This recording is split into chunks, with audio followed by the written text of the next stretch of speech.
Hey guys, আমি চিত্রা। আমি আজকে চলে এসেছি একটা নতুন ভিডিও নিয়ে, যেখানে আমি সকাল 5টা থেকে 1টা পর্যন্ত কি কি কাজ করি সেগুলোই তুলে ধরবো। তোমাদের অনেকেরই ধারণা আমি সবসময় বাড়িতে ভিডিওই বানাই, তাছাড়া আর কোনো কাজ করি না। তো আজকে সেটাই শেয়ার করব যে আমি কি কি কাজ করি। প্রথমেই তো তোমাদের বলেছি, সকাল 5টায় ঘুম থেকে উঠে আমার প্রথম কাজ হলো দাঁত ব্রাশ করা। আর এই প্রতিদিনে আমার সব থেকে যেটা ভালো লাগে, পাখিদের ডাক আর এই ফুলের গন্ধ। এদিকে প্রতিদিন সকালে এই ফুলের গন্ধ আর পাখিদের কিচিরমিচিরের মধ্যে দিয়ে আমার সব কাজগুলো কখন সারা হয়ে যায় আমি নিজেও টের পাই না। ফুল গাছের কাছে থেকে এসে দাঁত মাজতে মাজতে আমি উঠোনটাকে ঝাড় দিয়ে দিচ্ছিলাম।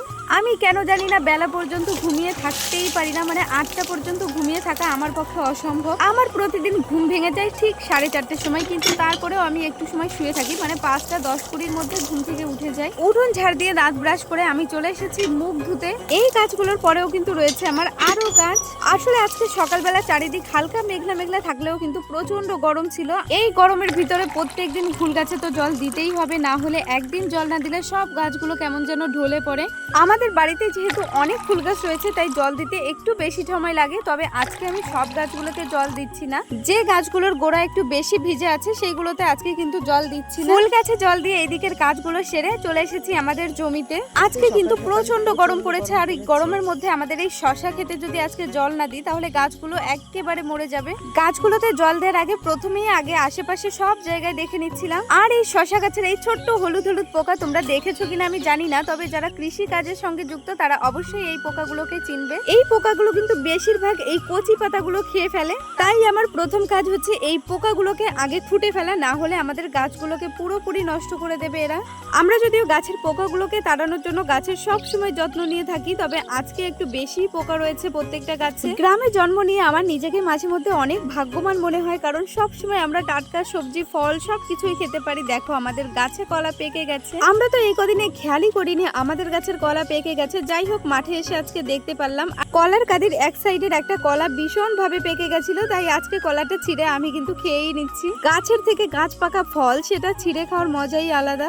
আমাদের গাছের কলা কিন্তু যেমন হেলদি তেমন কিন্তু টেস্টি, মানে মিষ্টির পরিমাণটা অনেকটাই বেশি থাকে কলাগুলোতে। আসলে আমাদের এখানকার মাটিটাও খুব ভালো, এই মাটিতে যে কোনো ফসল খুবই ভালো হয়। মা এদিক থেকে বলছিল যে কলাগুলো যখন পেকেই গেছে পাখিতে খেয়ে নেবে, তুই বাড়ি কেটে নিয়ে আয়। মায়ের কথা মতো আমি কিন্তু কলার কাঁদিটাকে কাটা শুরু করেছি। আমি জানি যারা শহরে বড় হচ্ছে তারা কখনোই এই গ্রামে একসঙ্গে ভাই বোনেরা মিলেমিশে বড় হয়ে ওঠার আনন্দ কখনোই তারা পায়নি। আজকে আমি একটা জিনিস দেখতে চাই, মানে গ্রামীণ জীবনযাপন কাদের কাদের পছন্দ তারা জাস্ট কমেন্টে আমাকে একটা লাভ দিয়ে পাঠাবে।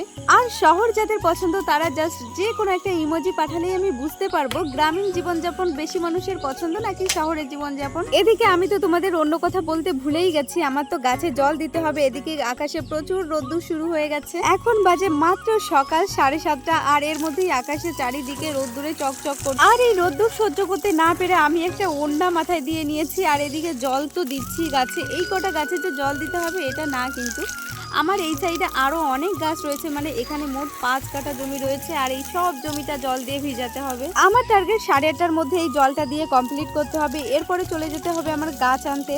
এদিকে রেডি হয়ে আমি গাছ আনতে গিয়ে প্রায় 9:30টার মধ্যে গাছ কিনে নিয়ে বাড়ি চলে এসেছি।